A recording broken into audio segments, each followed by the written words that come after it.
Autobiografía de un yogui, capítulo 12, años en la ermita de mi maestro.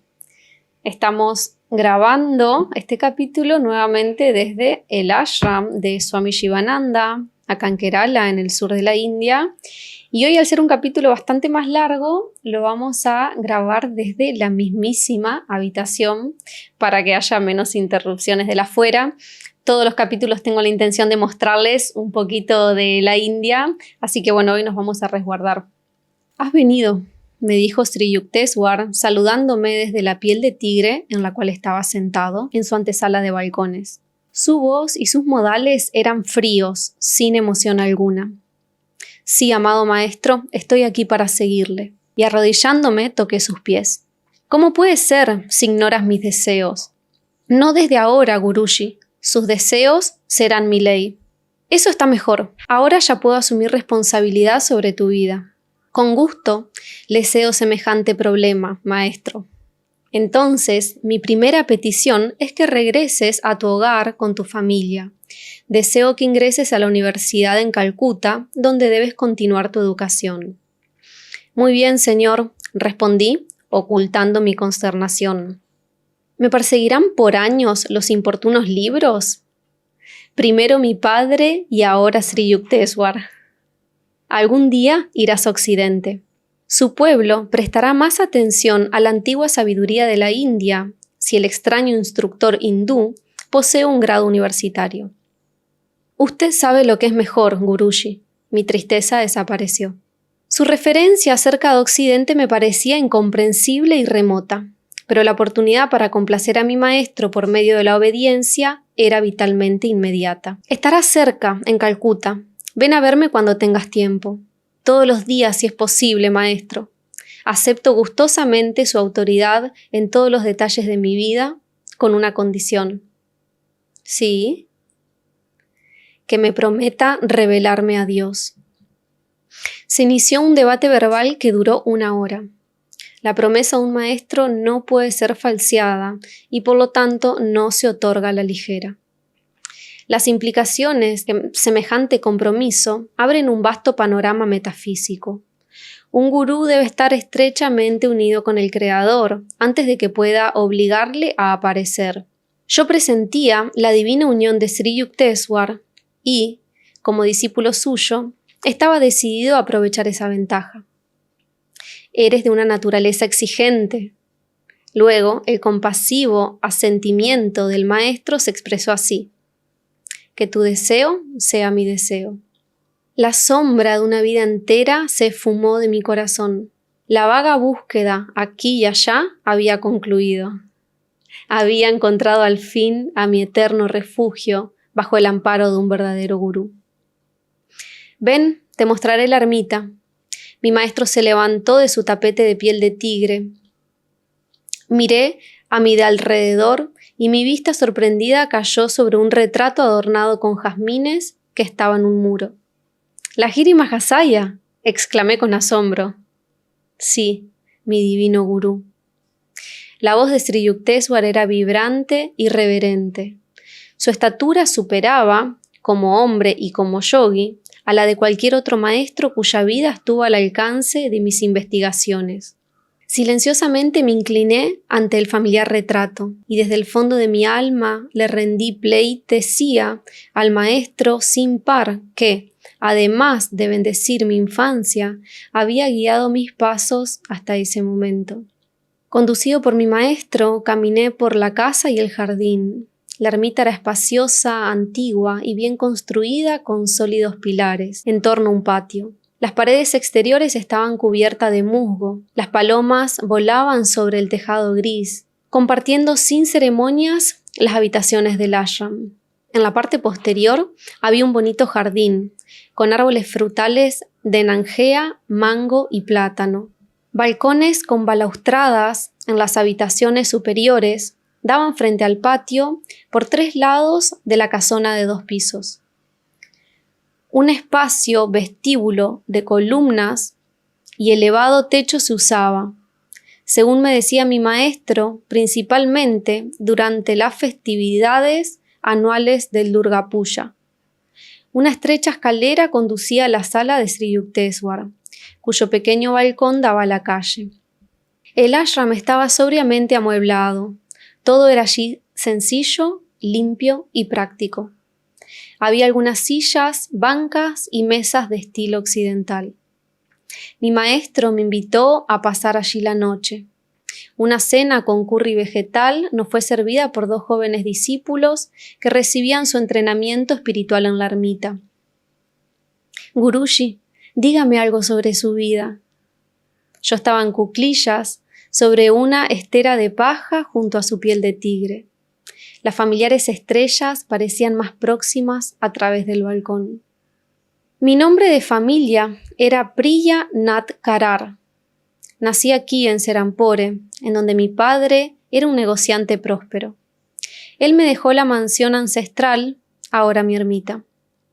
Mi educación escolar fue poca, la encontré lenta y superficial. Temprano en mi juventud asumí las responsabilidades de jefe de familia y tengo una hija, ahora casada. Mi edad madura fue bendecida con la guía de la Giri Mahasaya. Después de la muerte de mi esposa, entré en la orden de los Swamis y recibí entonces el nuevo nombre de Sri Yukteswar Giri. Estos son mis sencillos anales. Mi maestro sonrió al ver mi ansiosa cara. Como todos los esquemas biográficos, sus palabras habían expresado los hechos exteriores, sin revelar nada de las características del hombre interno. Guruji, me gustaría escuchar algunos episodios de su niñez. Te contaré algunos, cada cual con su moraleja. Los ojos de Sri Yukteswar brillaron mientras hacía esta advertencia. En cierta ocasión, mi madre trató de asustarme con un espantoso cuento de fantasmas en un cuarto oscuro. Fui inmediatamente allí y luego le expresé mi desilusión al no encontrar al fantasma. Mi madre no me volvió a repetir ningún cuento de horror. Moraleja, mira el miedo de frente y cesará de importunarte. Otro recuerdo que guarda mi memoria se refiere al anhelo que tenía de poseer un perro muy feo, cuyo dueño era un vecino. Durante semanas enteras mantuve a los miembros de mi familia en continuo alboroto para que me consiguieran el perro. Mis oídos permanecían sordos a todos sus ofrecimientos de otros animales más atractivos.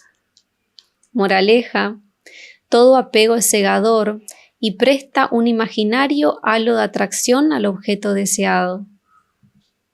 La tercera anécdota se refiere a la plasticidad de la mente juvenil. Alguna vez oí decir a mi madre, el hombre que acepta un puesto bajo la dirección de otro es un esclavo. Esa impresión me quedó tan indeleblemente grabada que aún después de mi matrimonio rehusé toda clase de empleos. Hice frente a los gastos invirtiendo la heredad de la familia en tierras. Moraleja, sugerencias buenas y positivas deben instruir los sensibles oídos de los niños. Sus primeras ideas permanecen profundamente grabadas. El maestro cayó en un silencio apacible. Cerca de la medianoche me condujo hacia un catre estrecho. Mi sueño fue profundo y agradable aquella primera noche bajo el techo de mi gurú.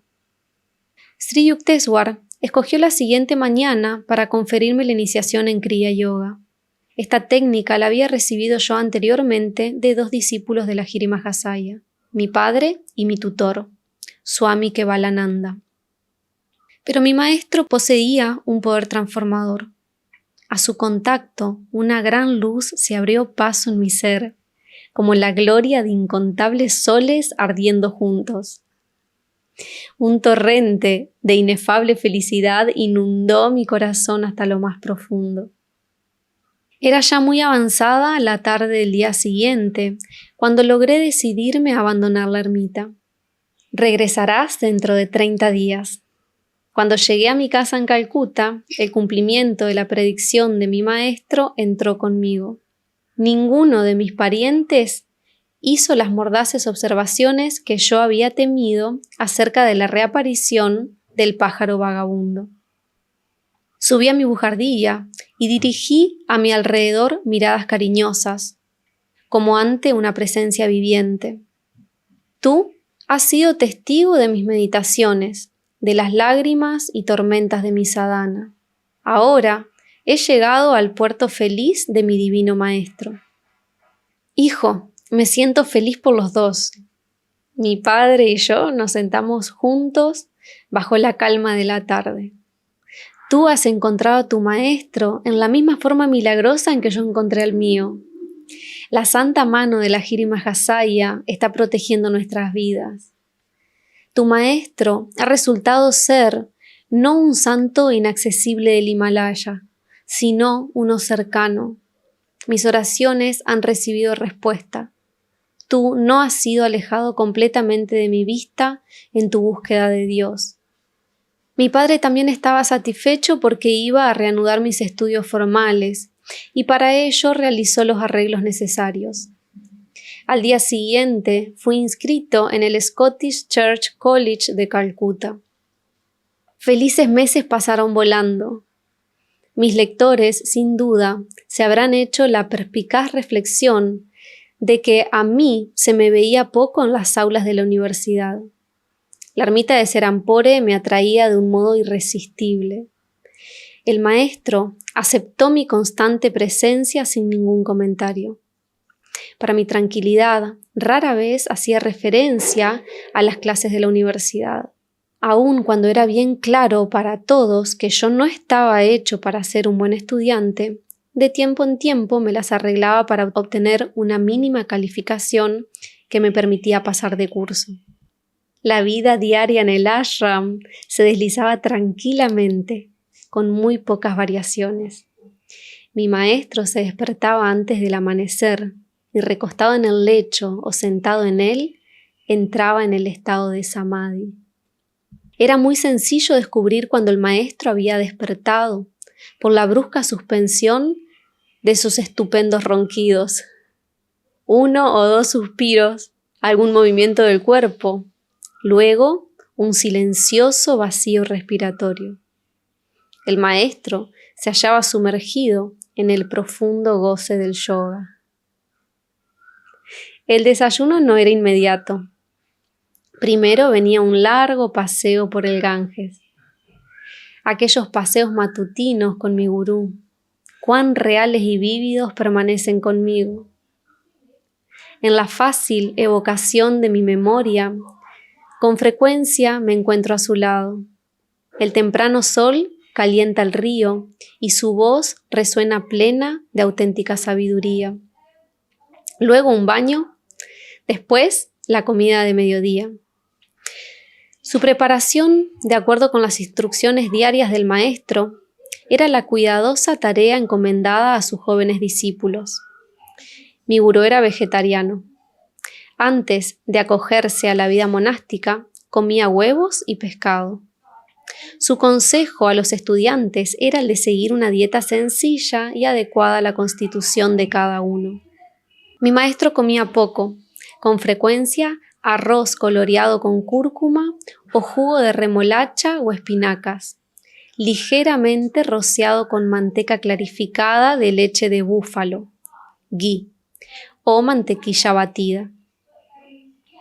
Otro día tomaba, por ejemplo, una sopa de lentejas, dal, o un curry de chana con verduras. Como postre tomaba mangos o naranjas con budín de arroz o jugo de nanjea.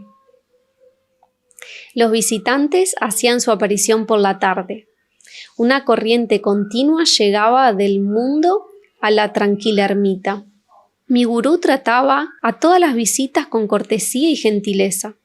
Un maestro, aquel que ha tomado plena conciencia de sí mismo como el alma omnipresente y no como el cuerpo o el ego, percibe en todos los seres humanos una notable similitud. La imparcialidad de los santos se basa en la sabiduría. Ellos son insensibles a los alternantes aspectos de Maya invulnerables a las atracciones y aversiones que confunden el juicio de las personas corrientes. Sri Yukteswar no manifestaba ninguna consideración especial hacia los hombres acaudalados, poderosos o de éxito, ni tampoco desdeñaba a los pobres o faltos de cultura. Escuchaba respetuosamente las verdades de un niño, haciendo caso omiso en ocasiones a la presunción de un pandit. Las 8 de la noche era la hora de la cena, y a veces aún se encontraban en la ermita algunos visitantes. Mi maestro no se excusaba para ir a comer solo. Nadie salía de la ermita hambriento o insatisfecho. Sri Yukteswar jamás carecía de recursos ni se desanimaba ante la llegada de visitantes inesperados. Con pocos alimentos organizaba un banquete bajo su ingeniosa dirección. Sin embargo, era económico y sus modestos recursos los llevaban lejos. «Vivan cómodamente con su presupuesto», decía con frecuencia. «La extravagancia les aportará incomodidades». En los detalles de la ermita, ya fueran agasajos, reparaciones del edificio o en cualquier otro asunto práctico, el maestro mostraba la originalidad de un espíritu creativo. Las quietas horas de la noche a menudo brindaban una de las disertaciones de mi gurú, tesoros que desafiaban al tiempo. Cada expresión suya era cincelada por la sabiduría. Una sublime confianza en sí mismo marcaba el incomparable estilo de su expresión. Hablaba siempre como nadie había hablado jamás, según mi experiencia. Sus pensamientos eran pesados en la delicada balanza del discernimiento, antes de ser expresados exteriormente. La esencia de la verdad, plenamente trascendente, aún en su aspecto fisiológico, brotaba de él como una fragante exudación del alma. Yo tenía invariablemente la conciencia de que me hallaba ante la presencia de una viviente manifestación de Dios. El peso de su divinidad hacía que de manera automática me inclinara reverentemente ante él. Si algunos huéspedes descubrían que Sri Yukteswar se encontraba absorto en el infinito, él inmediatamente los inducía a conversar. Era incapaz de asumir una pose ni de hacer ostentación de su recogimiento interior. Siempre unido al Señor, no necesitaba de un tiempo especial para comulgar con Él. Un maestro que ha alcanzado la unión divina ha dejado atrás los peldaños de la meditación. La flor se extingue cuando el fruto aparece.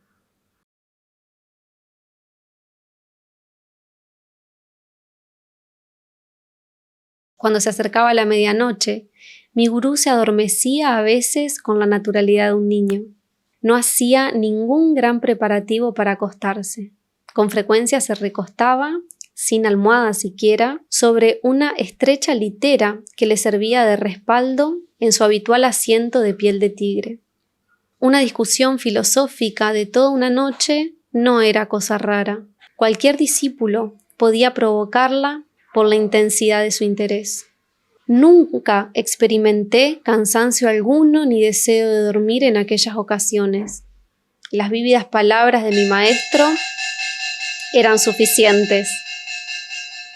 «Oh, ya amaneció. Vayamos a dar un paseo por el Ganges». Así concluían muchas de estas edificantes charlas nocturnas. Mis primeros meses en compañía de Sri Yukteswar culminaron con una lección práctica: cómo vencer a un mosquito. En mi casa, mi familia solía protegerse bajo mosquiteros por la noche. En Serampore me acongojé mucho al ver que no se seguía esa prudente costumbre, a pesar de que allí los mosquitos eran numerosos. Me picaban de pies a cabeza. Mi maestro me compadeció. «Compra un mosquitero para ti y otro para mí», me dijo riendo. Y agregó: «Si compras solo uno para ti, todos los mosquitos se cebarán en mí». Más que agradecido, le obedecí con diligencia. Cada noche que pasaba en Serampore, mi maestro me pedía que colocara los mosquiteros sobre las camas. Una noche, no obstante, Aun cuando una nube de mosquitos nos rodeaba, mi maestro no dio sus acostumbradas instrucciones. Con inquietud, escuchaba yo el expectante zumbido de los insectos. Al acostarme, dirigí una oración propiciatoria para conjurarlos. Media hora después, tosí ostensiblemente para atraer la atención de mi gurú. Pensé que enloquecería con las picaduras de los mosquitos, y especialmente con el zumbido con que celebraban sus ritos, sedientos de sangre. Pero no hubo respuesta de mi maestro. Me acerqué a él cautelosamente. No estaba respirando. Era esa la primera vez que yo le veía en trance yógico, lo cual me llenó de terror. Su corazón debe de haberle fallado, pensé. Coloqué un espejo ante su nariz y ningún vapor de aliento apareció en él. Para cerciorarme bien, cerré por varios minutos su boca y sus fosas nasales con mis dedos. Su cuerpo estaba frío y sin movimiento. Atónito, busqué la puerta para pedir socorro. ¡Ajá! Un aprendiz de experimentador. Mi pobre nariz. La voz de mi maestro se estremecía de risa. ¿Por qué no te acuestas? ¿Es que vas a cambiar el mundo por ti? Cámbiate a ti mismo y aparta de tu conciencia a los mosquitos. Sumisamente regresé a mi cama. Ningún insecto volvió a acercarse. Me di cuenta de que mi maestro solo había accedido a poner los mosquiteros para complacerme, ya que él no tenía temor alguno a los mosquitos. Por medio de su poder yógico, podía impedirles que lo picaran, o bien escapar recogiéndose de una invulnerabilidad interna. Estaba dándome una demostración, pensé. Ese es el estado yógico que debo esforzarme para alcanzar. Un verdadero yogi es capaz de obtener la supraconsciencia y permanecer en ella, sin importarle las múltiples distracciones que jamás faltan en este mundo, ya se trate del zumbido de los insectos o de la penetrante luz del día. En el estado inicial de samadhi, savikalpa, el devoto se desconecta de todo testimonio sensorial del mundo externo. El oído y la vista se abren entonces hacia mundos interiores más bellos que los del pristino Edén. Los instructivos mosquitos sirvieron para otra lección inicial en la ermita. Era la hora apacible del crepúsculo. Mi gurú estaba interpretando incomparablemente los textos antiguos. Sentado a sus pies me hallaba yo en perfecta paz. Un impertinente mosquito entró en escena y principió a distraer mi atención. Y como introdujera su venenosa aguja hipodérmica en mi muslo, automáticamente levanté mi mano vengadora. Reprime la inminente ejecución. El oportuno recuerdo de uno de los aforismos de Patanjali vino a mi mente, aquel que trata de ahimsa, no dañar. ¿Por qué no terminaste la obra? Maestro, ¿aprueba usted el matar? No, pero el golpe mortal ya ha sido ejecutado en tu mente. No comprendo. El sentido del aforismo de Patanjali es eliminar el deseo de matar. Sri Yukteswar había leído mi proceso mental como en un libro abierto. Este mundo está inconvenientemente arreglado para la práctica literal de ahimsa. El hombre puede verse obligado a exterminar a las criaturas perjudiciales, pero no debe caer bajo la compulsión de la ira o la animosidad. Todas las formas de vida tienen igual derecho al aire de Maya. El santo que descubre los secretos de la creación estará en armonía con las múltiples y desconcertantes expresiones de la naturaleza. Todos los seres humanos llegarán a comprender esta verdad, superando su pasión por la destrucción. Maestro, ¿debe uno ofrecerse a sí mismo en sacrificio en vez de matar a una bestia salvaje? No. El cuerpo del hombre es precioso. Su valor es de primer orden en la escala evolutiva, porque posee un cerebro y centros espinales únicos. Estos le permiten al devoto adelantado comprender y expresar plenamente los más elevados aspectos de la divinidad. Ninguna de las especies inferiores está así capacitada. Es verdad que se incurre en la deuda de un pecado menor, si uno se ve obligado a matar a algún animal u otro ser viviente. Pero los sagrados yastras enseñan que la pérdida injustificada de un cuerpo humano es una transgresión muy grave contra la ley kármica. Suspiré aliviado. No siempre se ven los propios instintos naturales confirmados por las escrituras. Aunque nunca vi a mi maestro enfrentarse a un tigre o a un leopardo, en cierta ocasión una mortífera cobra le desafió, solo para ser vencida por el amor de mi gurú. El encuentro tuvo lugar en Puri, donde mi maestro tenía una ermita situada cerca del mar. Prafulya, un joven discípulo de los últimos años del maestro, se hallaba con él en tal ocasión. Estábamos sentados fuera de la ermita, me contó Prafulya, cuando cerca de nosotros apareció una amedrentadora cobra de más de 1 metro de largo. Su caperuza se hallaba furiosamente extendida, mientras se dirigía rápidamente hacia nosotros. Mi gurú le dio la bienvenida con un chasquido de labios, como se suele hacer con un niño. Yo me sentí muy consternado al ver al maestro iniciar un rítmico palmoteo con las manos. Estaba entreteniendo al temido visitante. Permanecí completamente quieto, orando de manera ferviente en mi interior. La serpiente, muy cerca del maestro, se quedó inmóvil, aparentemente magnetizada por su acariciadora actitud. La temida capucha se replegó gradualmente y el ofidio se deslizó entre los pies de Sri Yukteswarji y desapareció en la maleza. ¿Por qué el maestro movió las manos y por qué la cobra no le mordió? Esto me resultaba inexplicable en aquel momento, concluyó Prafulya.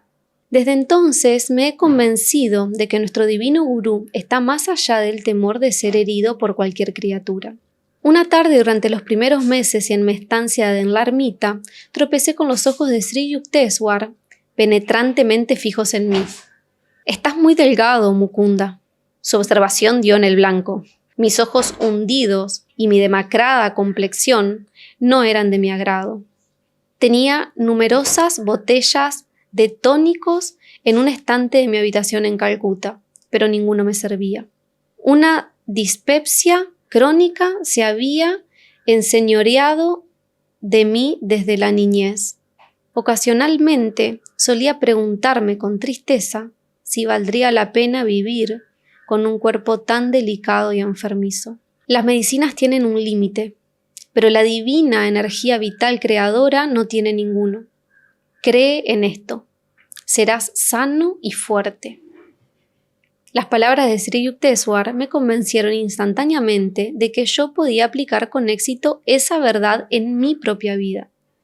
Ningún otro terapeuta de los muchos que llegué a consultar había sido capaz de despertar en mí aquella profunda fe. Día a día aumentaba mi salud y fortaleza, gracias a la oculta bendición de mi maestro. En 2 semanas gané el peso que anteriormente había tratado en vano de obtener. Mis males del estómago desaparecieron definitivamente.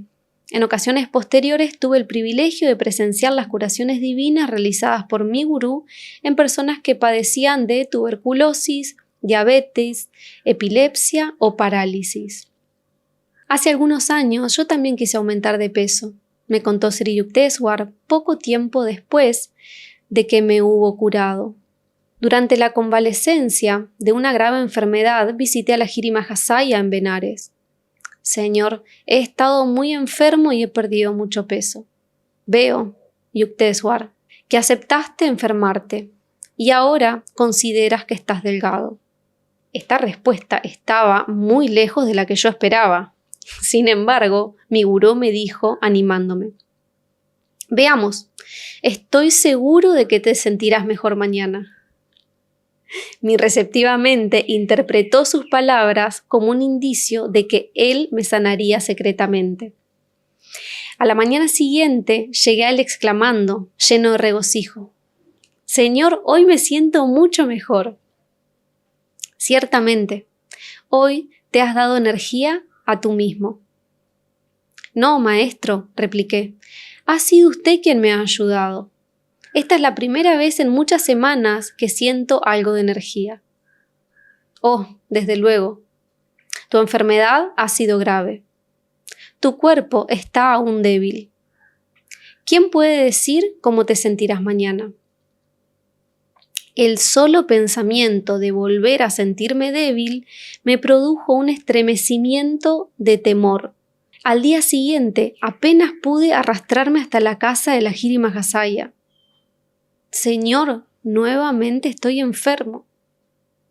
«Ajá, una vez más te has indispuesto tú mismo». Había ironía en la mirada de mi maestro.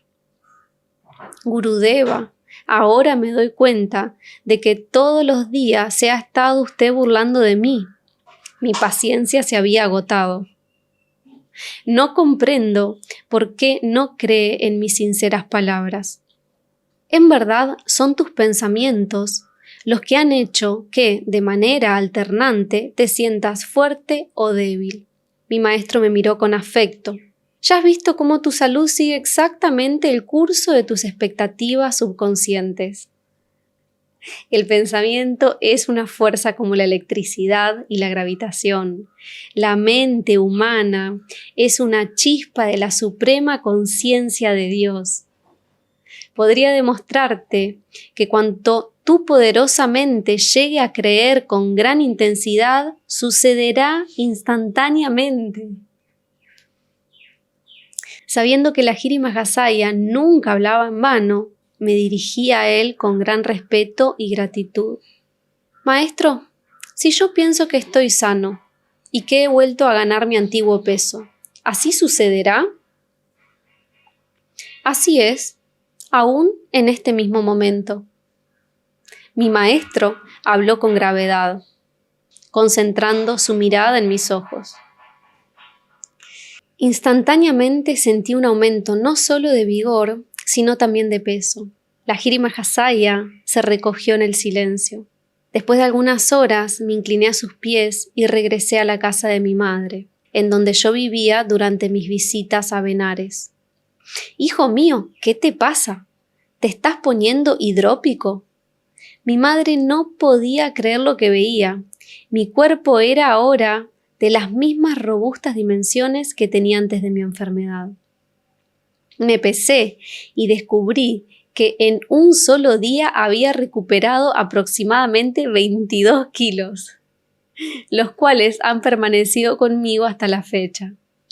Los amigos y conocidos que me habían visto delgado estaban maravillados. Algunos de ellos cambiaron su modo de vivir y se hicieron discípulos de la Giri Mahasaya como resultado de este milagro. Mi gurú, despierto en Dios, sabía que este mundo no es más que un sueño objetivado del Creador. Por estar plenamente consciente de su unidad con el divino soñador, la Giri Mahasaya podía materializar o desmaterializar los oníricos átomos del mundo fenoménico o producir en ellos cualquier otro cambio que quisiera.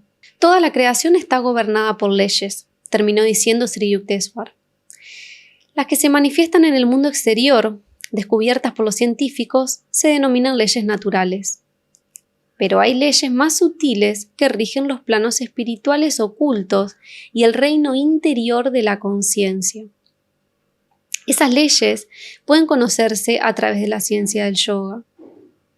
No es el físico, sino el maestro plenamente realizado quien comprende la verdadera naturaleza de la materia. Mediante ese conocimiento, Cristo pudo restaurar la oreja del sirviente, después de que ésta hubiera sido seccionada por uno de sus discípulos. Sri Yukteswar era un incomparable intérprete de las escrituras. Muchos de mis más gratos recuerdos giran en torno a sus pláticas. pero no exponía sus preciosos pensamientos a oídos distraídos o faltos de entendimiento. La más ligera inquietud de mi cuerpo o la más insignificante distracción de mi mente bastaban para interrumpir bruscamente la disertación de mi maestro. «Tú no estás aquí». Una tarde mi maestro suspendió repentinamente su exposición con este comentario. Como de costumbre, escrutaba meticulosamente el curso de mi atención. «Guruji», mi voz era de protesta, «no me he movido, ni siquiera he parpadeado. Puedo repetirle cada una de las palabras que ha pronunciado». Sin embargo, no estabas completamente conmigo.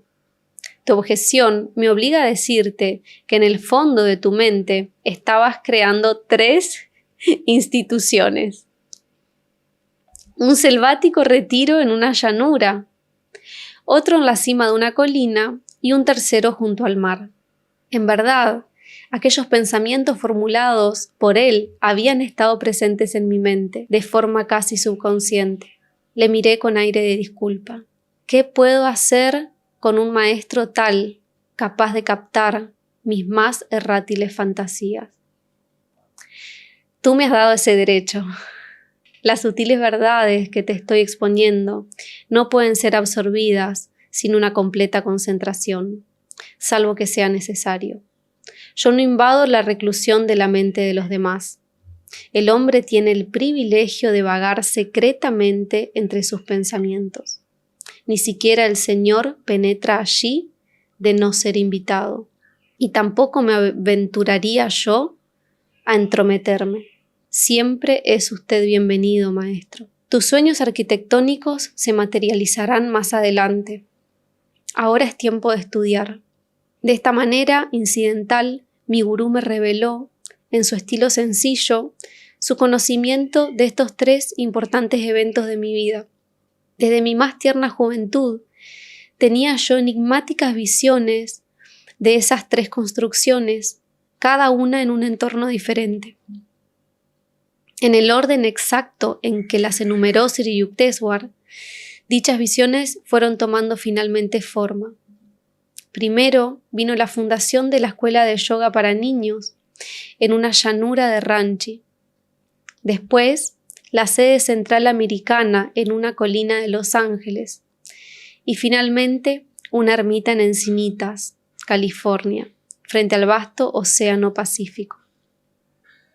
El maestro nunca dijo con arrogancia: «Yo profetizo que tal y tal suceso ocurrirá». Él más bien insinuaba: «¿No crees que podría suceder?». Pero su lenguaje sencillo encerraba un vaticinio poderoso. Nunca se retractaba, ni jamás sus ligeramente veladas profecías resultaron falsas. Sri Yukteswar era de naturaleza reservada y positivamente práctica. Nada recordaba en él al absorto y alineado visionario.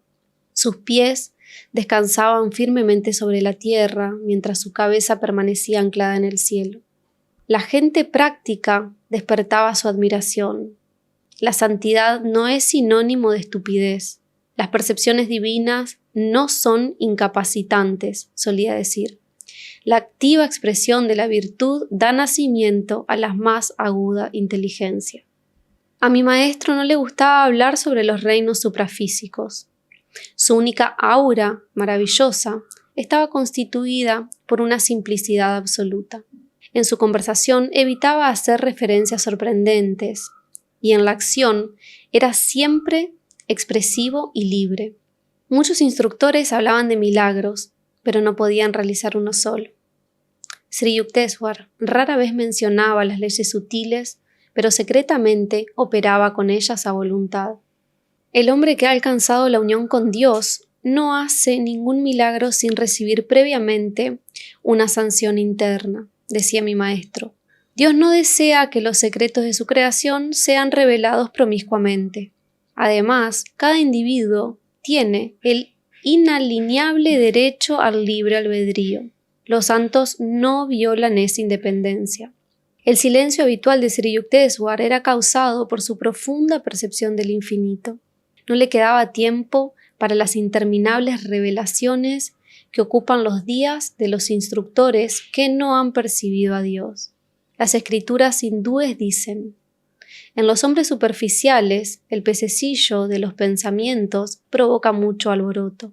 En las mentes oceánicas, las ballenas de la inspiración, penas si dejan estela. Debido a la apariencia nada espectacular de mi gurú, muy pocos de sus contemporáneos le reconocieron como un superhombre. El adagio popular que dice: necio es aquel que no puede ocultar su sabiduría, nunca podría ser aplicado a mi profundo y calmado maestro. Aunque nació como todo mortal, Sri Yukteswar había realizado su identidad con el Señor del tiempo y del espacio. Él no encontraba ningún obstáculo insuperable para la amalgama de lo humano con lo divino. Llegué a comprender que no existen tales obstáculos, salvo en el hombre que no emprende la aventura espiritual. Siempre solía conmoverme íntimamente el simple contacto con los santos pies de Sri Yukteswar. Un discípulo se magnetiza espiritualmente a través del devoto contacto con un maestro. Una corriente sutil se genera entonces. A menudo, el mecanismo de los hábitos indeseables del discípulo es cauterizado en su cerebro, y el conjunto de sus tendencias mundanas es beneficiosamente perturbado. Momentáneamente, cuando menos, éste puede ver los velos de Maya levantarse y vislumbrar la felicidad real. Mi cuerpo entero respondía con un arrobamiento de liberación siempre que me arrodillaba al estilo de la India ante mi gurú. Incluso cuando la Giri Mahasaya se hallaba en silencio, me decía el maestro, o cuando conversaba sobre otros temas que no fueran estrictamente religiosos, yo me daba cuenta de que él me transmitía un inefable conocimiento. Sri Yukteswar ejercía una influencia similar sobre mí. Si yo penetraba en la ermita preocupado, con una actitud mental de indiferencia, tal predisposición cambiaba imperceptiblemente. Una dulce y bienhechora paz descendía sobre mí ante la sola presencia de mi gurú. Cada día a su lado era una nueva experiencia portadora de gozo, paz y sabiduría. Jamás le vi sumido en la ilusión, ni emocionalmente intoxicado por la ambición, la ira o los apegos humanos. La oscuridad de Maya se aproxima silenciosamente. Corramos a nuestro hogar interior. Con estas palabras de advertencia, mi maestro recordaba constantemente a sus discípulos la necesidad de practicar Kriya Yoga. De vez en cuando, algún nuevo estudiante expresaba sus dudas con respecto a sus méritos para dedicarse a las prácticas de yoga. Olvida el pasado, solía decir Sri Yukteswar consoladoramente. Las vidas pretéritas de todos los hombres se encuentran manchadas por múltiples culpas. La conducta de cada ser humano será siempre imperfecta mientras no haya establecido su conciencia en la divinidad. Todo mejorará en el futuro si estás haciendo un esfuerzo espiritual en el presente. Mi maestro tenía siempre jóvenes chelas, discípulos, en su ermita. La educación de estos jóvenes, tanto intelectual como espiritual, fue un empeño al que dedicó toda su vida. Incluso poco tiempo antes de morir, aceptó como residentes de la ermita a 2 niños de 6 años y a un joven de 16. Quienes se encontraban a su cargo recibían un cuidadoso entrenamiento. Las palabras discípulo y disciplina están relacionadas tanto en el aspecto etimológico como práctico. Los residentes del ashram le amaban y reverenciaban. Una breve palmada suya era suficiente para que todos corrieran con entusiasmo a su lado. Cuando estaba silencioso o retraído, nadie se atrevía a hablar, pero cuando reía jovialmente, los niños le consideraban como si fuera uno de ellos. Muy rara vez pedía al maestro un favor personal a los demás, ni aceptaba cooperación o ayuda de los estudiantes, salvo que ésta les fuese ofrecida gustosamente. Él mismo lavaba sus ropas y sus discípulos se olvidaban de tan privilegiada tarea. Su vestimenta usual era la tradicional túnica color ocre de los swamis. En la ermita usaba zapatos sin lazos, de piel de tigre o de venado, según la costumbre de los yogis. Mi maestro hablaba con fluidez el inglés, el francés, el hindi y el bengalí. Su conocimiento del sánscrito era también bastante bueno. Pacientemente instruía a sus jóvenes discípulos mediante un fácil y breve método que él había ingeniosamente desarrollado para el estudio del inglés y el sánscrito. El maestro no tenía apego a su cuerpo, pero cuidaba de él. La divinidad, decía, se manifiesta debidamente a través de un cuerpo y una mente sanos. Rechazaba igualmente todos los extremos. En cierta ocasión, a un discípulo que quiso ayunar durante un largo periodo, mi gurú le dijo, riendo, ¿por qué no le das un hueso al perro? La salud de Sri Yukteswar era excelente. Yo jamás le vi enfermo. Permitía a sus discípulos consultar a los médicos si así lo deseaban. Su propósito era respetar la costumbre mundana. Los médicos deben llevar a cabo su labor de curar a través de las leyes divinas aplicadas a la materia. Mas siempre hacía resaltar la superioridad de la terapia mental y con frecuencia repetía: la sabiduría es la suprema terapia. El cuerpo es un amigo traicionero. Denle únicamente lo que necesita, no más, solía decir a sus discípulos. El dolor y el placer son transitorios. Sobrelleven todas las dualidades con calma, tratando a la vez de remontarse más allá de su alcance. La imaginación es la puerta a través de la cual penetran igualmente la enfermedad y la curación. Desconfíen de la realidad de la dolencia, aun cuando estén enfermos, y el visitante rechazado se marchará. El maestro contaba con muchos médicos entre sus discípulos y les decía: aquellos que han estudiado fisiología deberán prolongar sus estudios ahondando en la ciencia del alma. Una sutil estructura espiritual se halla oculta tras el mecanismo del cuerpo. Sri Yukteswar aconsejaba a sus estudiantes que se convirtieran en eslabones vivientes de las virtudes orientales y occidentales. Él mismo, un ejecutivo occidental en sus costumbres externas, era oriental en sus costumbres espirituales. Elogiaba las costumbres avanzadas, ingeniosas e higiénicas de Occidente y los ideales religiosos que dieron su gloria centenaria a Oriente. La disciplina no me era desconocida. En mi hogar mi padre era estricto y mi hermano Ananta con frecuencia severo. Pero el entrenamiento de Sri Yukteswar no puede menos que clasificarse como drástico. Verdadero perfeccionista, mi gurú era supercrítico con sus discípulos, ya fueran los asuntos del momento o en los más sutiles matices de la conducta diaria. Las buenas maneras carentes de sinceridad son como una dama hermosa pero muerta, solía decir cuando la ocasión era apropiada. La rectitud exterior sin cortesía es como el bisturí de un cirujano, efectivo pero desagradable. La franqueza y la cortesía juntas son bienhechoras y admirables. Aparentemente, el maestro estaba satisfecho de mi adelanto espiritual, puesto que rara vez se refería a él. En otras cuestiones, mis oídos jamás dejaban de oír reproches.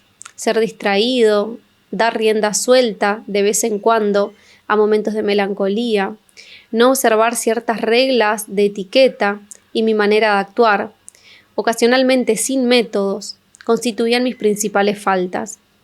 Observa cómo las actividades de tu padre, Bhagavati, están bien organizadas y equilibradas, señalaba mi gurú. Los dos discípulos de la Giri Mahasaya se habían conocido poco después de mi primera visita a Serampore. Mi padre y Sri Yukteswar se profesaban honda admiración mutua. Ambos habían construido una hermosa vida interior sobre cimientos de sólido granito espiritual, indestructible frente al paso del tiempo. De un instructor temporal había yo absorbido en mi temprana edad algunas lecciones erróneas. Se me había dicho que un chela no necesita preocuparse intensamente por los deberes mundanos, y cuando había incurrido en negligencia no se me había castigado. La naturaleza humana encuentra tales instrucciones muy fáciles de asimilar, pero bajo la férula implacable de mi maestro, pronto me recobré de tan agradables ilusiones de irresponsabilidad. Los que son demasiado buenos para este mundo están adornando a algún otro, comentó un día Sri Yukteswar. Mientras respires el aire libre de la tierra, tienes la obligación de realizar con gusto tu servicio. Únicamente aquel que ha dominado el estado de suspensión de la respiración está libre de los imperativos cósmicos. Y añadió con ironía: no dejaré de hacerte saber cuando has obtenido la perfección final. Mi gurú no podía ser sobornado ni siquiera por el amor. No mostraba ninguna lenidad para aquellos que, como yo, voluntariamente se ofrecían a ser sus discípulos.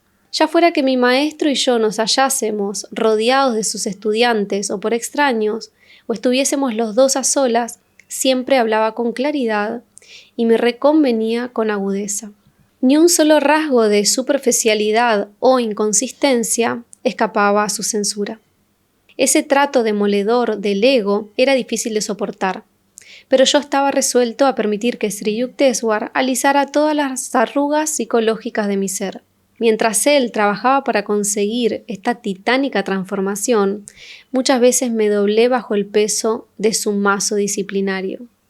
Si no te agradan mis palabras, puedes marcharte cuando gustes, me decía mi maestro. No quiero de ti más que tu perfeccionamiento. Quédate siempre y cuando te sientas beneficiado. Me encuentro infinitamente agradecido por cada uno de los humillantes golpes que asestó él a mi vanidad. Solía yo sentir que el maestro estaba metafóricamente descubriendo y extrayendo cada uno de los dientes cariados que había en mis mandíbulas. La recia médula del egoísmo es difícil de extirpar sin el uso de cierta rudeza. Una vez que éste ha desaparecido, Dios encuentra por fin un canal libre de obstrucciones. En vano intenta él fluir a través de los corazones endurecidos por el egoísmo. La intuición de Sri Yukteswar era tan penetrante que, sin prestar atención a las palabras de su interlocutor, a menudo solía responder a sus pensamientos no expresados. Entre lo que una persona piensa realmente y lo que expresa verbalmente puede existir un abismo. Manteniéndote en calma, decía, trata de percibir los pensamientos que yacen más allá de la confusa verborrea de los hombres. Las verdades reveladas por la divina visión interior son con frecuencia dolorosas para los oídos mundanos. Mi maestro no era popular entre los estudiantes superficiales. Los sabios, siempre pocos en número, le reverenciaban intensamente. Me atrevería a decir que Sri Yukteswar hubiera sido el más solicitado gurú de la India si sus palabras no hubiesen sido tan sinceras ni tan censoras. Soy muy estricto con aquellos que vienen a mí en busca de entrenamiento, admitía. Esta es mi manera, tómala o déjala. Nunca transijo, pero tú serás mucho más amable con tus discípulos. Esa es tu manera de ser. Yo trato de purificar únicamente en el fuego de la severidad, cuyo ardor es insoportable para el hombre medio. La suave brisa del amor tiene también un efecto transformador. Tanto los métodos inflexibles como los benévolos son igualmente efectivos, si se aplican con sabiduría. Tú irás a países extranjeros, donde los descorteses ataques contra el ego no son bienvenidos. Un instructor no podría difundir el mensaje de la India en Occidente sin estar dotado de una buena dosis de adaptabilidad, paciencia y mansedumbre. Me resisto a relatar con cuánta frecuencia he recordado en Estados Unidos las palabras de mi maestro.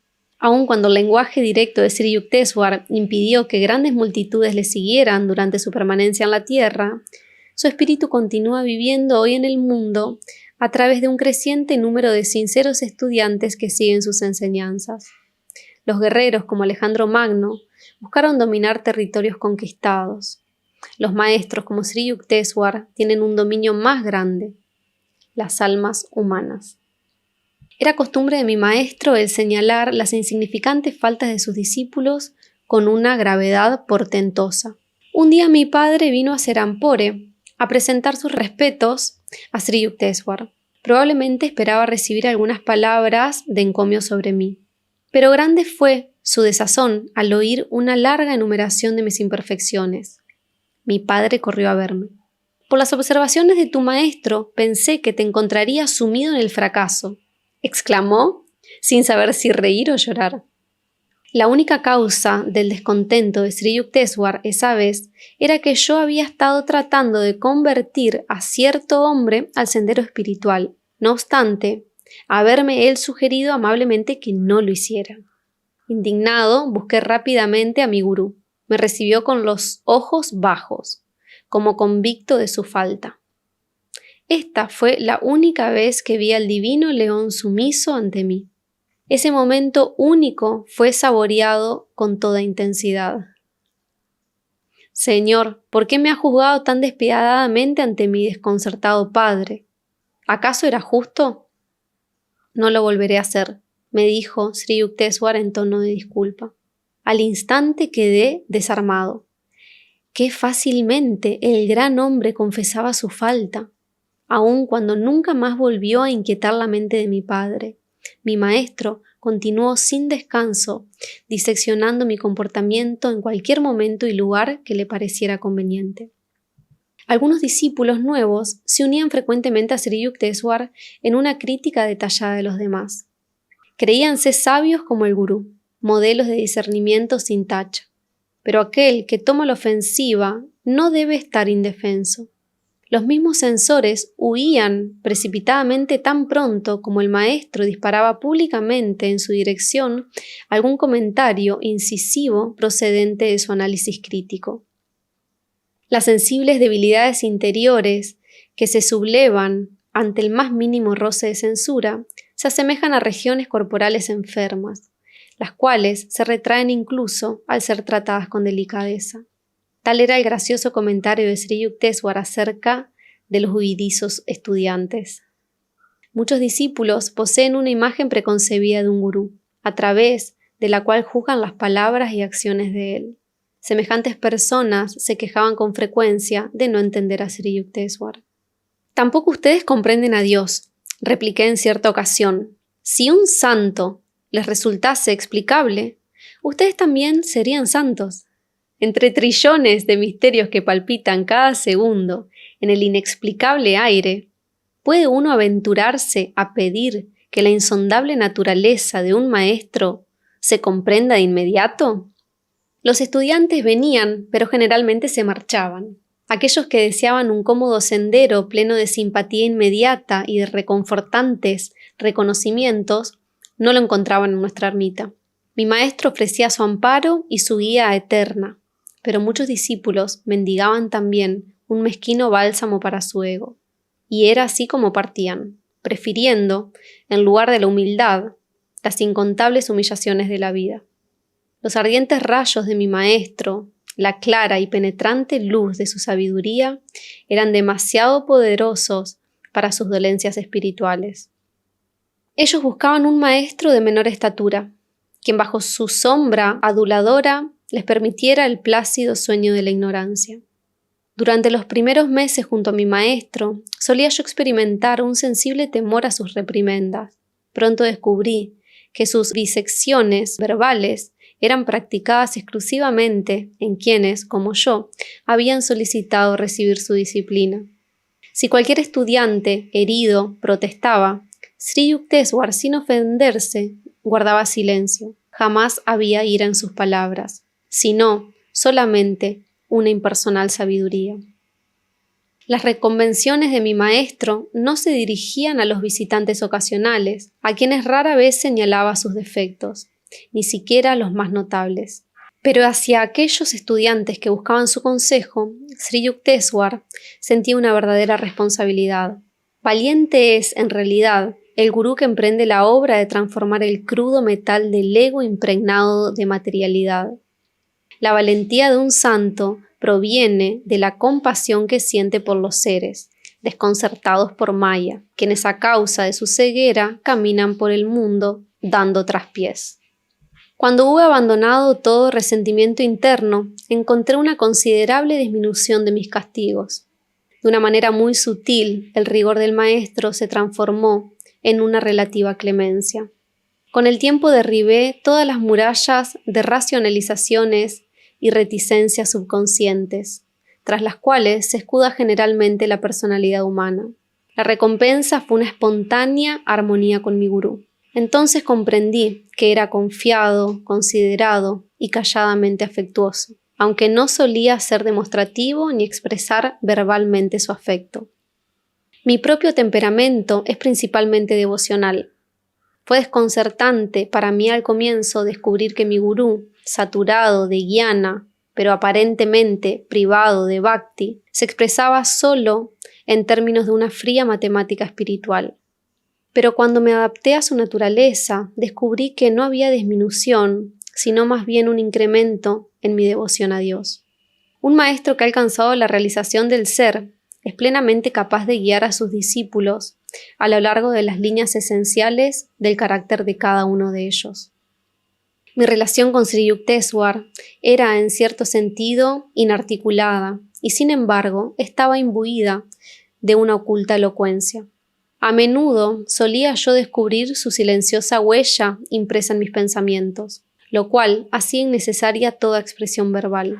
Sentado calladamente a su lado, yo sentía cómo su plenitud se volcaba apaciblemente sobre mi ser. La imparcial justicia de Sri Yukteswar fue notablemente demostrada durante las vacaciones de verano, al término de mi primer año en la universidad. Yo había estado ansiando la oportunidad de pasar algunos meses ininterrumpidos en Serampores al lado de mi gurú. Puedes quedarte a cargo de la ermita. El maestro estaba contento del entusiasmo que le demostré a mi llegada. Tus obligaciones serán la recepción de los huéspedes y la supervisión del trabajo de los demás discípulos. Kumar, un joven campesino del estado de Bengala, fue aceptado 2 semanas después para su entrenamiento en la ermita. Notablemente inteligente, se ganó de manera rápida el afecto de Sri Yukteswar, quien por alguna razón insondable era muy considerado con el nuevo residente. Mukunda, deja a Kumar que tome tu puesto y ocupa tu tiempo en barrer y cocinar. El maestro me dio estas instrucciones un mes después de la llegada del muchacho. Exaltado a la dirección de la ermita, Kumar empezó a ejercer cierta tiranía doméstica. En callada rebelión, los otros discípulos continuaron buscando diariamente mis consejos. Esta situación continuó durante 3 semanas. Entonces oí casualmente la siguiente conversación entre Kumar y el maestro. «Mukunda es insoportable», se quejaba el joven. «Usted me hizo supervisor y, sin embargo, los demás le buscan y le obedecen a él. Por eso le asigné a él la cocina y a ti la sala. De esta manera te has dado cuenta de que un buen líder debe tener el deseo de servir y no de dominar». El frío tono de la respuesta de Sri Yukteswar pareció enteramente nuevo a Kumar. Tú querías el puesto de Mukunda, pero no has sido capaz de ejercerlo con mérito. Regresa, pues, a tu antiguo puesto de ayudante en la cocina. Después de este humillante incidente, mi maestro volvió a asumir su primera actitud de suave indulgencia hacia Kumar. ¿Quién puede resolver el misterio de la atracción? En Kumar descubrió nuestro gurú una hermosa fuente, la cual, sin embargo, no fluía para sus condiscípulos. Aun cuando el nuevo aspirante era ostensiblemente el favorito de Sri Yukteswar, ya no me sentí nunca lastimado. La idiosincrasia personal, que incluso los maestros poseen, presta una rica complejidad a los juegos de la vida. Por naturaleza, no soy inclinado a dejarme dominar por un detalle. Yo buscaba de Sri Yukteswar un beneficio muy superior a la alabanza externa. Kumar me habló cierto día en una forma injuriosa, sin razón alguna. Yo me sentí profundamente herido y le dije: «Tu cabeza se envanece a punto de ebullición», y añadí una advertencia cuya verdad intuitivamente sentía. «Salvo que modifiques tu conducta, algún día te pedirán que abandones la ermita». Riéndose sarcásticamente, Kumar repitió mis frases a nuestro gurú, quien acababa de entrar en la habitación. Casi seguro de que me iba a reprender, humildemente me retiré a un rincón de la habitación. «Tal vez Mukunda tenga razón». La réplica del maestro al muchacho brotó con desusada frialdad. Un año más tarde, Kumar partió a visitar el hogar de su niñez. Con ello, hacía caso omiso a la desaprobación de Sri Yukteswar, quien nunca controlaba autoritariamente los pasos de sus discípulos. Cuando Kumar regresó a Serampore pocos meses después, un gran cambio nada grato se había operado en él. El imponente Kumar, de sereno rostro resplandeciente, se había evaporado. Solamente un campesino vulgar se hallaba ante nosotros, un sujeto que durante su ausencia había adquirido múltiples vicios. El maestro me llamó y, descorazonado, me hizo saber que este muchacho era ya incapaz de seguir la vida monástica de la ermita. Mukunda, dejo a tu cuidado comunicarle a Kumar que debe abandonar el ashram mañana. Yo no puedo hacerlo. Las lágrimas asomaban a los ojos de Sri Yukteswar, pero se controló rápidamente. Este muchacho no habría descendido tanto si me hubiera escuchado y no se hubiera mezclado con compañeros indeseables.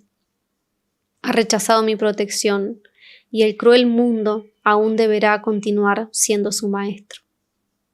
La partida de Kumar no me aportó ninguna satisfacción.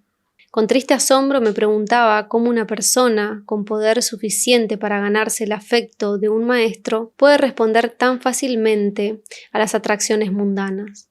Los placeres del vino y el sexo están enraizados de manera innata en el hombre. No se requiere, para disfrutar de ellos, de ninguna sensibilidad especial.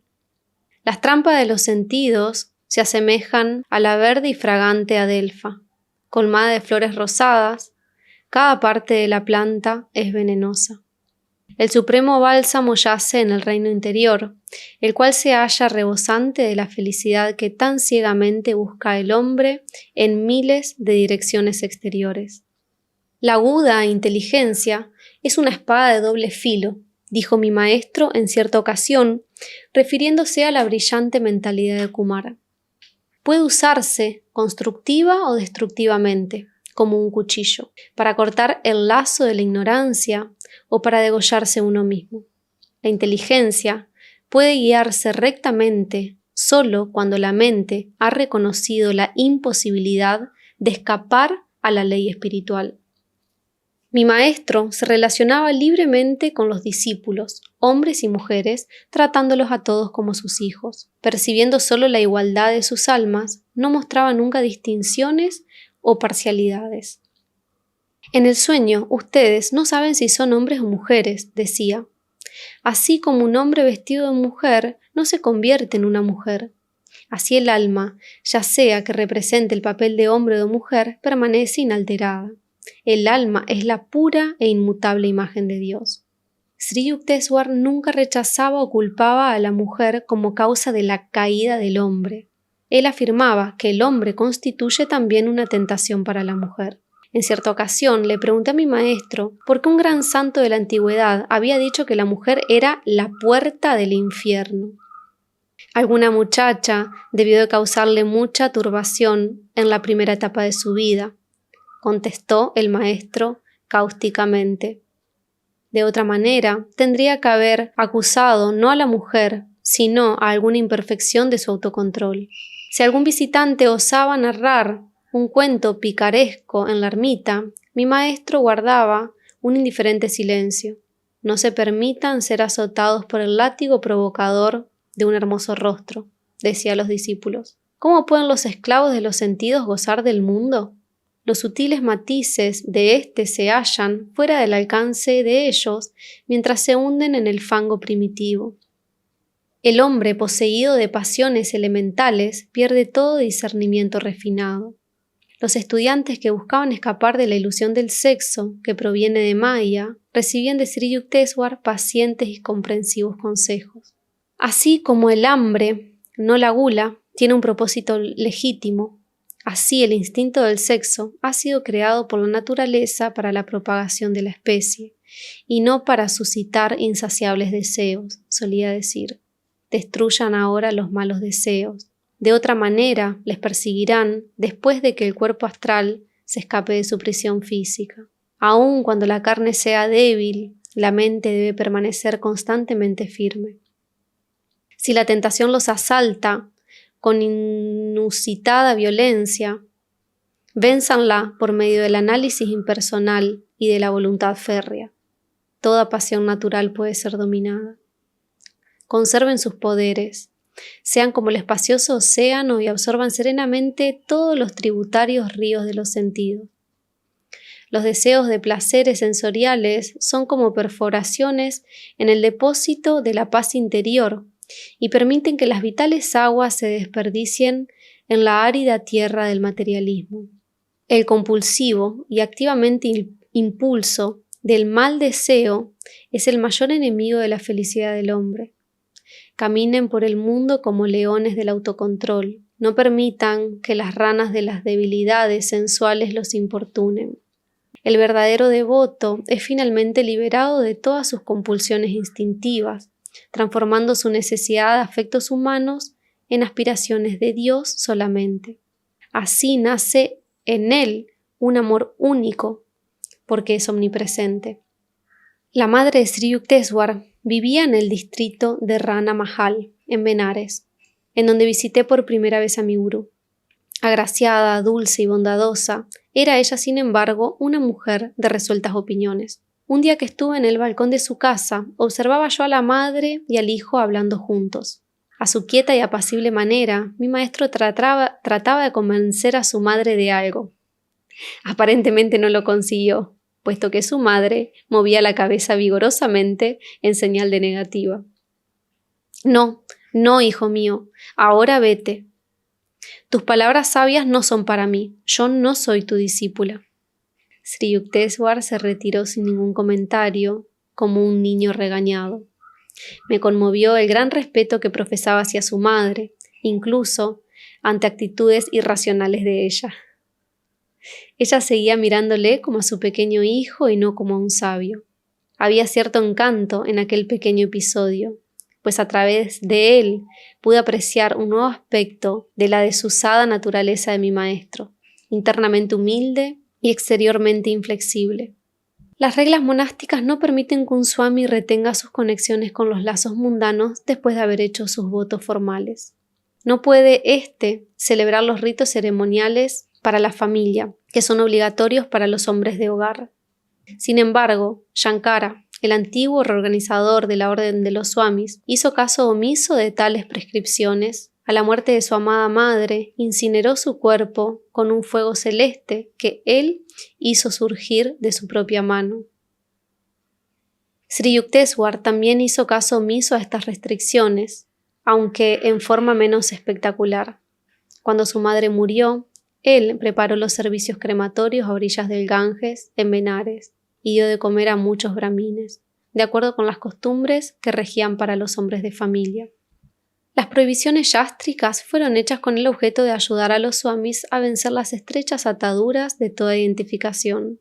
Shankara y Sri Yukteswar habían sumergido completamente sus seres en el espíritu impersonal y no necesitaban tales reglas de protección. En ocasiones, algún maestro intencionalmente omite un canon para destacar el principio que le da sentido como superior e independiente de su formulismo. También Jesús arrancó espigas en el día de descanso. A los inevitables censores les dijo: el sábado ha sido instituido para el hombre y no el hombre para el sábado. Fuera de las escrituras, mi maestro leía muy raramente. Sin embargo, estaba invariablemente enterado de los más recientes descubrimientos de la ciencia, así como de otros progresos del conocimiento. Conversador admirable, con gusto intercambiaba opiniones sobre innumerables temas con sus huéspedes. Su agudo ingenio y su vibrante risa amenizaban todo diálogo. Aun cuando su apariencia fuera a menudo grave, el maestro jamás estaba deprimido. Para encontrar al Señor no es necesario desfigurarse el rostro. Solía decir, citando el pasaje bíblico: recuerda que el encuentro con Dios significa el entierro de todos los pesares.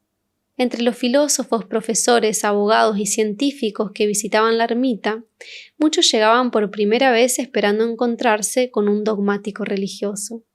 Una altiva sonrisa o una mirada llena de condescendiente tolerancia revelaba ocasionalmente la actitud de los visitantes, quienes no esperaban recibir otra cosa que unas pocas pláticas piadosas.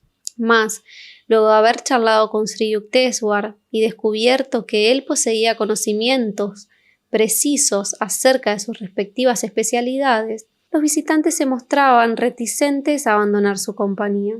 Habitualmente mi maestro era gentil y amable con sus visitantes, y les daba la bienvenida con una cordialidad encantadora. Sin embargo, los ególatras, inveterados, a veces sufrían una enérgica sacudida. Estos encontraban en mi maestro una fría indiferencia o una formidable oposición, hielo o hierro. En cierta ocasión, un notable químico cruzó su espada con mi maestro. El visitante no admitía la existencia de Dios, ya que la ciencia no había encontrado ningún medio para descubrirlo. Así que usted ha fracasado inexplicablemente en aislar el poder supremo en sus tubos de ensayo. Mi maestro lo miró con severidad. Yo le recomiendo un nuevo experimento. Examine detenidamente sus pensamientos durante 24 horas. Ya no se asombrará más de la ausencia de Dios. Un conocido erudito recibió una sacudida similar. En su primera visita, hasta las vigas retumbaban mientras recitaba pasajes del Mahabharata, de los Upanishads y de los Vasyas. Comentarios de Shankara. Estoy esperando oírle. El tono de voz de Sri Yukteswar era inquisitivo, como si todo el tiempo hubiera reinado un gran silencio. El pandit estaba confundido. Sus citas han sido superabundantes. Las palabras de mi maestro despertaron mi hilaridad. En tanto me sentaba en un rincón a respetuosa distancia del visitante. ¿Pero qué comentario original puede usted ofrecer desde el punto de vista de su propia vida? ¿Cuál texto sagrado ha absorbido usted y ha hecho suyo? ¿De qué forma esas antiguas verdades han renovado su naturaleza? ¿Se siente usted satisfecho con solo ser un gramófono viviente que repite de manera mecánica las palabras de otros hombres? Me doy por vencido. El desconcierto del erudito era manifiestamente cómico. No poseo percepción interior alguna. Por primera vez, quizá, el pandit comprendió que la capacidad para discernir sobre la colocación de una coma no remedia un estado de coma espiritual.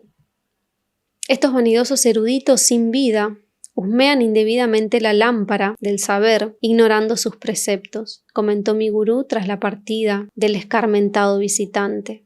Considerando la filosofía como un agradable deporte intelectual, no establecen relación alguna entre los elevados pensamientos de aquella y la cruda acción externa o la rigurosa disciplina interior. En otras ocasiones, mi maestro solía enfatizar la futilidad del conocimiento basado meramente en los libros. No confundan el saber con la posesión de un amplio vocabulario, decía. La lectura de las Sagradas Escrituras es beneficiosa, ya que estimula el deseo de alcanzar la percepción espiritual interior. Siempre que se lea solo una estrofa a la vez, procurando asimilarla lentamente. De otro modo, es posible que un estudio intelectual constante no aporte sino vanidad, falsa satisfacción y un conocimiento mal asimilado. Sri Yukteswar relataba una de sus propias experiencias edificantes en el aprendizaje de las escrituras. La escena ocurría en una boscosa ermita del este de Bengala, en donde él observó la técnica de un renombrado educador llamado Dabru Valyab. Su método, a la vez simple y difícil, era común en la antigua India. Dabru Valyab había reunido a sus discípulos en las soledades selváticas. El sagrado Bhagavad Gita estaba abierto ante ellos. Concienzudamente leían un pasaje durante media hora y luego cerraban los ojos. Pasaba una media hora más y el maestro hacía un comentario breve. Sin moverse, meditaban otra vez durante media hora. Finalmente el gurú hablaba. ¿Han comprendido esta estrofa? Sí, señor, se aventuró a decir uno de los del grupo. No, no completamente. Buscan la vitalidad espiritual que ha dado a estas palabras el poder de rejuvenecer a la India siglo tras siglo. Otra hora pasó en silencio. El maestro despidió a sus estudiantes y volviéndose a Sri Yukteswar le preguntó: ¿Conoce usted el Bhagavad Gita?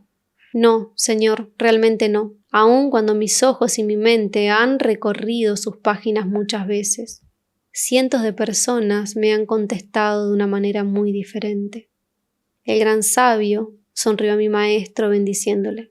Si uno dedica el tiempo a hacer ostentación de su conocimiento de las Escrituras, ¿qué tiempo queda para la silenciosa meditación interior que se sumerge profundamente en búsqueda de las inapreciables perlas?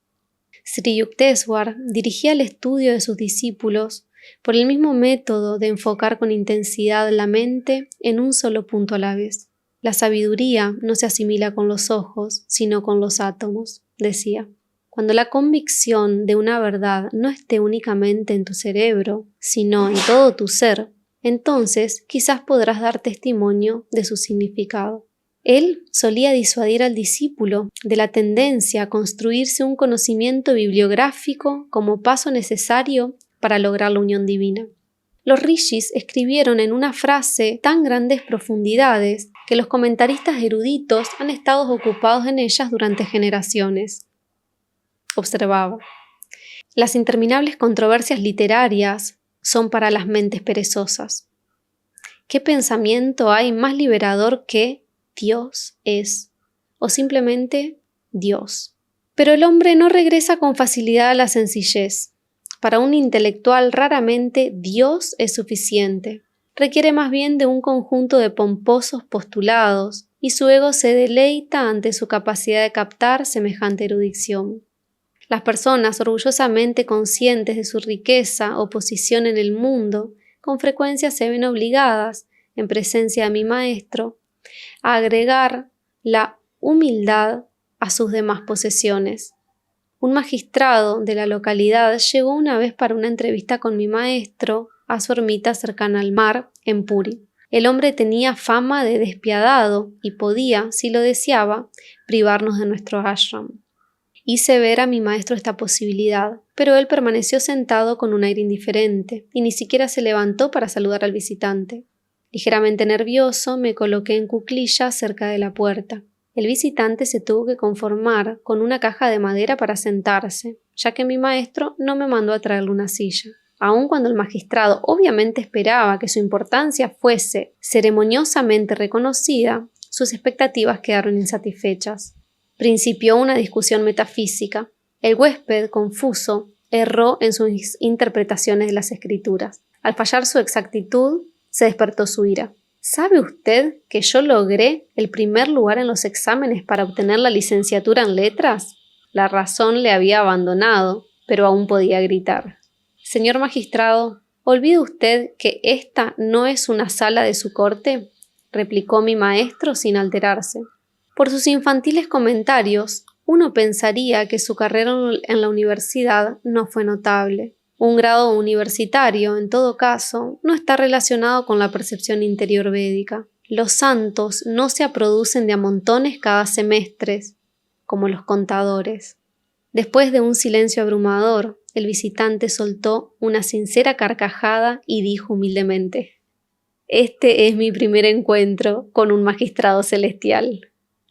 Luego hizo una súplica formal, envuelta y saturada en los términos legales que eran parte de su manera de ser, para ser aceptado como un discípulo a prueba. En varias ocasiones, Sri Yukteswar, al igual que lo hiciera la Lahiri Mahasaya, desalentó a algunos estudiantes que deseaban ingresar a la orden de los swamis y que no se encontraban realmente preparados para adoptar ese tipo de vida. Quienes visten la túnica ocre, pero carecen de la correspondiente unidad con Dios, son causa de confusión para la sociedad. Solían decir ambos maestros: olvida los símbolos externos de la renunciación, los cuales podrían perjudicarte al producir en ti un falso orgullo. Lo único que importa en realidad es que estés progresando espiritualmente cada día, en forma constante, y Kriya Yoga es el método para lograrlo. Al considerar el mérito de un hombre, el santo recurre a un criterio inalterable, que difiere marcadamente de las cambiantes pautas de este mundo. Para un maestro, en efecto, la humanidad, la cual se considera a sí misma como dotada de tanta variedad, se divide en solo dos clases de personas: la gente ignorante que no busca a Dios y la gente sabia que le busca. Mi gurú atendía personalmente todos los detalles de la administración de su propiedad. En algunas ocasiones, personas poco escrupulosas trataron de tomar posesión de su tierra ancestral. Con determinación, incluso entablando demandas judiciales, Sri Yukteswar venció a sus oponentes. Pasó por todos esos penosos incidentes con el deseo de no ser jamás un gurú, mendicante o una carga para sus discípulos. Su independencia financiera era una de las razones por las que mi maestro, alarmadamente franco, era inocente a las astucias de la diplomacia. A diferencia de aquellos instructores que tienen que halagar a los que los sostienen, mi gurú era invulnerable a la influencia abierta o sutil de la riqueza de otros. Nunca le oí solicitar ni sugerir la necesidad de dinero para ningún propósito. La educación en su ermita se impartía gratuitamente a todos los discípulos. Un delegado de la corte llegó cierto día al ashram de Serampore para presentar una notificación legal. Uno de los discípulos, llamado Kanai, y yo le condujimos a la presencia del maestro. La actitud del funcionario era decididamente ofensiva para Sri Yukteswar. ¿Le hará usted mucho provecho dejar las sombras de su ermita y respirar el honrado aire de la corte?, dijo altaneramente el delegado.